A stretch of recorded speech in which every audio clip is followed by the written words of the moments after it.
détruit quelque chose dans la vie. Le sommeil fait perdre. Lorsque tu tombes dans un état de sommeil spirituel. Pasteur Serge, qu'est-ce qui peut faire en sorte qu'un chrétien puisse tomber dans un état de sommeil spirituel? C'est l'abondance matérielle. Aux yeux, nous sommes bien, nous sommes bindaku, nous sommes un problème. Est-ce que tu vas encore gêner? Est-ce que tu vas encore venir t'asseoir sur cette chaise avec nous? Quand ton frigo est plein, tu as une belle voiture dehors, tu as une belle maison, un bon travail. Est-ce que tu vas encore trouver l'importance de prier? L'abondance matérielle peut t'amener dans un état de sommeil spirituel.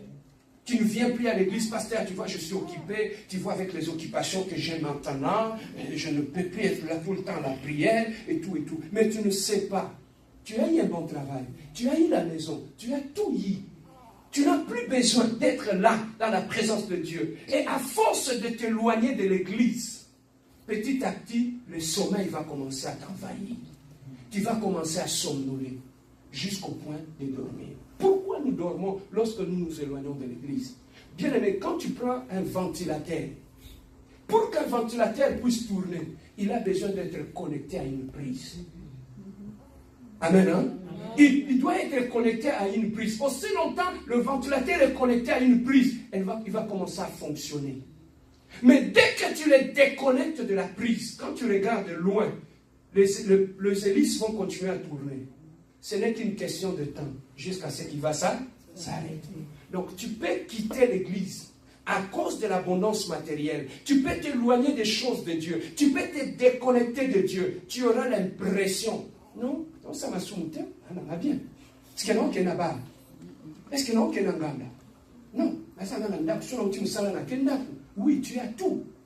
Mais est-ce que c'est que tu ne sais pas? Tu es en train de tomber dans une sorte de sommeil spirituel. Et le sommeil spirituel attire l'ennemi. N'as-tu pas vu? Tu as eu un bon travail. Tu as acheté une maison. La vie est correcte. Ton compte en banque, tu as 50 000 $ dans ton solde en banque. N'as-tu jamais vu? Le diable subitement il frappe. Pour moi, la confie. N'as-tu jamais vu ça? Si on a un bon yozui, na musalo yozui, on consomme moi la mususu. Voilà comment le diable nous surprend. Il attendra que l'abondance matérielle pour nous surprendre. N'as-tu pas vu que tu as eu un bon travail? Tu es venu, tu as témoigné à l'église, pasteur, j'ai un bon travail. Et subitement tu es tombé dans un sommeil spirituel. Le lendemain, à cause d'un petit rien, on te licence de ton travail. On s'est les Tu sais pourquoi? Parce que tu n'étais plus connecté à Dieu. Et tu t'es déconnecté. Et en te déconnectant, tu dois perdre. Il y a des choses qui arrivent lorsque nous dormons, nous tombons dans le sommeil spirituel. Ou soit tu détruis ta propre bénédiction, ou soit tu t'es fait voler ta bénédiction. Tu vois, nous, comme on est là, nous sommes bénis de Dieu. La Bible dit, là où 2 ou 3 qui sont ensemblés, il est présent au milieu d'eux. Et il a dit aussi, il est bon et agréable pour de frères et des sœurs de demeurer ensemble, car c'est là que je déverse ma. Donc comme nous sommes réunis ici au nom de Dieu, n'est-ce pas que nous sommes bénis? Amen. Nous sommes tous bénis, amen, hein? Amen. Tu n'as pas besoin que le pasteur Serge te dise que tu es béni, tu es déjà béni, parce que tu es dans la présence de Dieu. Mais le problème c'est quoi? Le problème c'est quoi, Yaya? Nous sommes tous bénis. Mais est-ce que tu sais comment garder ta bénédiction? Est-ce que tu sais comment garder ta... C'est ça qui fait que nous venons à l'église, nous sommes bénis. Lorsque nous rentrons chez nous à la maison, nous tombons dans une sorte de sommeil spirituel. C'est là que nos bénédictions sont volées. Parce que nous sommes là, mais non, on est l'auté. Non, on a dit qu'on nous a embêtés. Mais est-ce que tu ne sais pas qu'on te vole tes bénédictions? Tu ne sais pas que tu détruis tes propres bénédictions?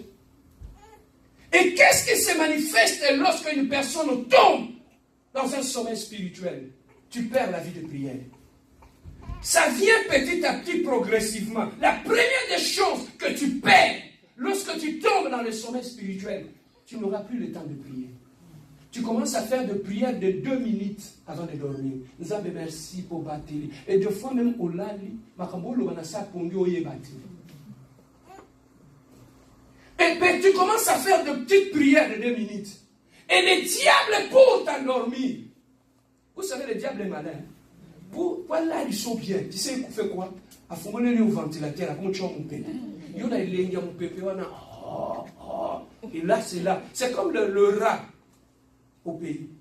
Le rat, quand il vient ronger tes pieds, papa, les gens, au pays là-bas, les gens se réveillent avec des pieds tailladés. Hein?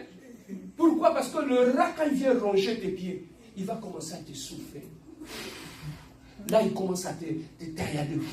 Et puis, toi, dans ces plaisirs-là, et quand il va te réveiller le matin, tu n'as plus de pied. C'est comme ça aussi que le diable fait. S'il veut t'endormir, il va te donner un bon lit. Il allume le climatiseur.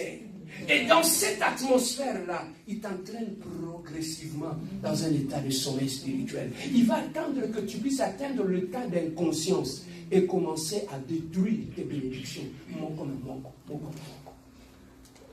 Même dans le mariage, le sommeil spirituel est comme un divorce. Lorsque l'homme commence à baisser petit à petit, à dormir, à devenir inconscient, tu deviens inconscient, tu commences à accepter tout. La femme aussi devient inconsciente, elle commence à accepter tout. Le mal, petit à petit, commence à rentrer. Amen. Hein? Le mal commence à rentrer. Le sommeil spirituel, bien aimé, lorsque ça arrive dans ta vie, tu commences à perdre des choses. Le diable peut rentrer dans ta vie, opérer calmement et te donner l'impression que tout est correct, tout est bon. Et ce qui est curieux,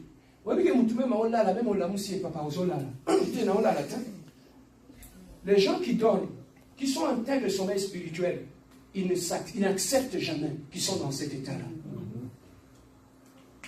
Tu peux être ici, tu tombes dans un état spirituel, tu ne pries plus, tu ne lis plus la Bible. Quand on te le dit, tu dis non, pasteur, non, je suis bien, je suis correct.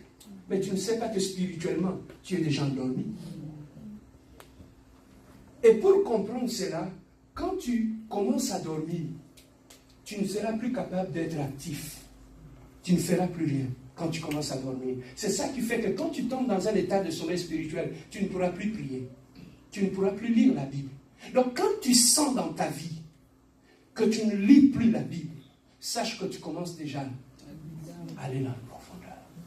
Donc ce sont des signes. Papa, pour remarquer que quelqu'un est en train de dormir, quand des fois les gens sont tout autour de toi en train de dire des choses, quand tu commences à somnoler, ça ne vous a jamais arrivé, tu vas séquer pour l'amour qui t'aime.